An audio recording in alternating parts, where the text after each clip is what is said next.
नमस्कार दोस्तों। एक तरफ झारखंड की पार्टी झारखंड मुक्ति मोर्चा असम में चुनाव लड़ने के लिए पूरी ताकत झोंक रही है और दूसरी तरफ उसने पड़ोसी राज्य पश्चिम बंगाल में पूरी तरह से खामोशी ओढ़ रखी। तो आखिर ऐसा क्यों है?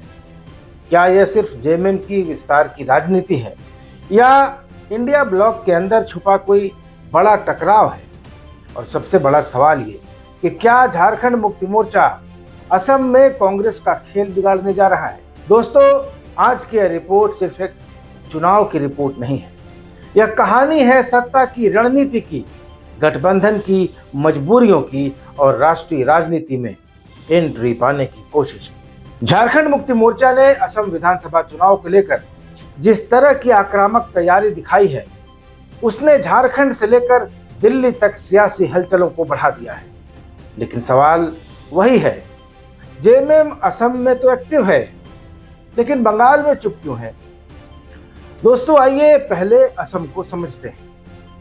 असम में विधानसभा की कुल 126 सीटें हैं और इनमें से 19 सीटें अनुसूचित जनजाति यानी शेड्यूल ट्राइब के लिए रिजर्व है, यानी आदिवासी वोट चुनाव का एक बहुत बड़ा फैक्टर है। और यही झारखंड मुक्ति मोर्चा का सबसे मजबूत कार्ड भी है। मुख्यमंत्री हेमंत सोरेन 2 बार असम का दौरा कर चुके हैं, जमीनी फीडबैक ले चुके हैं, वहां जरूरी होमवर्क भी करा लिए हैं और अब वे पूरी तैयारी के साथ असम के चुनाव मैदान में उतरने जा रहे हैं। और सिर्फ इतना ही नहीं है, मंत्री चमरालिंडा, सांसद विजय हांसदा और विधायक एमटी राजा, इन 3 नेताओं को असम में चुनावी माहौल बनाने की जिम्मेदारी भी मुख्यमंत्री हेमंत सोरेन ने दे रखी है। तो उनकी रणनीति बिल्कुल साफ है। टी ट्राइब, जो कि झारखंड से सैकड़ों साल पहले गए थे चाय बागानों में काम करने के लिए, उनको और आदिवासी वोट बैंक को साधना और खुद को नेशनल ट्राइबल लीडर के रूप में स्थापित करना, एस्टैब्लिश करना। और अब असली ट्विस्ट दोस्तों यहीं से शुरू होता है। झारखंड में झारखंड मुक्ति मोर्चा और कांग्रेस साथ मिलकर सरकार चला रहे हैं, लेकिन असम में झारखंड मुक्ति मोर्चा अलग चुनाव लड़ने की तैयारी में है। जय भारत समानता पार्टी ने तो बाकायदा घोषणा भी कर दी है कि जेएमएम के साथ उनका अलायंस होगा। तो क्या इससे कांग्रेस का वोट कटेगा? कांग्रेस विधायक दल के नेता प्रदीप यादव कहते हैं कि हम लोग सभी कमजोर वर्गों को साथ रखने की कोशिश कर रहे हैं, लेकिन असलियत क्या है?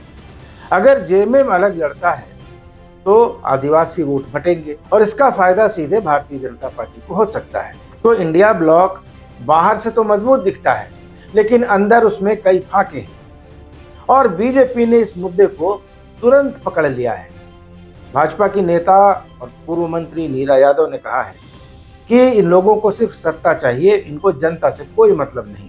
बीजेपी ये दिखाना चाहती है इंडिया ब्लॉक एक अपॉर्चुनिस्ट अलायंस है, यानी एक अवसरवादी गठबंधन है जहां हर पार्टी अपना फायदा देख रही है। और यही नैरेटिव 2026 के असम चुनाव में बड़ा मुद्दा बन सकता है। तो ये तो असम की बात हो गई, लेकिन अब सबसे बड़ा सवाल यह है कि बंगाल पर झारखंड मुक्ति मोर्चा की चुप्पी क्यों है? जेएमएम के नेता और पूर्व मंत्री मिथिलेश ठाकुर कहते हैं कि अभी फैसला नहीं हुआ है, मीडिया में उनकी बात आई है, लेकिन वे ये भी कहते हैं कि बीजेपी को रोकना प्राथमिकता है। तो ये तो कहने सुनने की बातें हैं, लेकिन असली वजह क्या है? दोस्तों, बंगाल में पहले से टीएमसी के रूप में मजबूत क्षेत्रीय ताकत उपस्थित है, इसलिए वहां जेएमएम रिस्क नहीं लेना चाहता है। जहां फायदा दिखाई दे रहा है वहां लड़ाई है और जहां नुकसान का डर है वहां चुप्पी साध ली गई है। दोस्तों, ये सिर्फ एक चुनाव नहीं है, ये सत्ता का खेल है, ये पावर गेम है। माले के नेता और विधायक रूप चटर्जी का कहना है कि इंडिया ब्लॉक में समन्वय यानी कोऑर्डिनेशन की कमी है और इसका असर चुनाव में दिख सकता है। तो आइए इसको थोड़ा गहराई से समझते हैं। झारखंड मुक्ति मोर्चा असम में अपनी ताकत नाप रहा है, कांग्रेस पर दबाव भी बना रहा है और खुद को राष्ट्रीय स्तर पर स्थापित करना चाहता है। यह एक तरह का टेस्ट मैच है। अगर झारखंड मुक्ति मोर्चा सफल हुआ तो उसका एक्सपेंशन होगा, विस्तार होगा, और अगर ये एक्सपेरिमेंट फेल हो गया तो गठबंधन के अंदर तनाव बढ़ेगा। तो अब पूरी तस्वीर इस तरह से है कि असम में जेएमएम का एक्सपेंशन प्लान है, लेकिन बंगाल में रणनीतिक चुप्पी है। कांग्रेस दबाव में है और बीजेपी मौके की तलाश में है। और सबसे बड़ा सवाल यह है कि क्या यह कदम जेएमएम को राष्ट्रीय राजनीति में कोई बड़ा खिलाड़ी बनाएगा या फिर यह इंडिया ब्लॉक के अंदर दरार की शुरुआत है। और क्या यह दरार इतनी बढ़ेगी कि कांग्रेस गठबंधन से बाहर हो जाए या बाहर कर दी जाए। दोस्तों, कांग्रेस के बाहर जाने के बाद भी हेमंत सोरेन की सरकार आराम से चलती रहेगी।